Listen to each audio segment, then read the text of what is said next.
ஆதாமுக்கு பொண்ணு பார்த்தவர் யாரு? பொண்ணு பார்க்கல, பொண்ணை செஞ்சே கொண்டு வந்தாரு. கட்டிக்கு போற அந்த பெண்ணை பார்த்தப்ப என்ன சொன்னா பாருங்க, 23 பாருங்க. அப்பொழுது ஆதாம், இவள் என் எலும்பில் எலும்பும் என் மாம்சத்தில் மாம்சமுமாய் இருக்கிறாள், இவள் மனுஷனில் எடுக்கப்பட்டபடியால் மனுஷி என்னப்படுவாள். முதல் முறையா வேதத்துல கவிதை காணப்படுது. கட்டி போற பெண்ணை பார்த்தா ஆதாமுக்கு தானா கவிதை வருது, லவ் சாங் வருது, காதல் பாட்டு. இதுக்கு ஒரு அழகு இருக்கு. இதுக்கு ஒரு அழகை கொடுத்தவர் தேவன், சினிமா கிடையாது. சினிமாலையும் இதனுடைய அழகை எடுத்து அவங்க காமிக்கலாம். ஆனா அது தேவன் காண்பிக்கிற அளவு காமிக்க முடியாது. சரியாவும் காமிக்க மாட்டாங்க. ஓவரா கொண்டு போயிடுவாங்க. இதுதான் எல்லாம், இது இல்லைன்னா ஒண்ணுமே இல்லை அப்படின்னு போயிடுவாங்க அவங்க.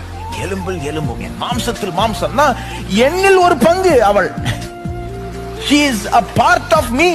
அவள் வேற யாரோ கிடையாது.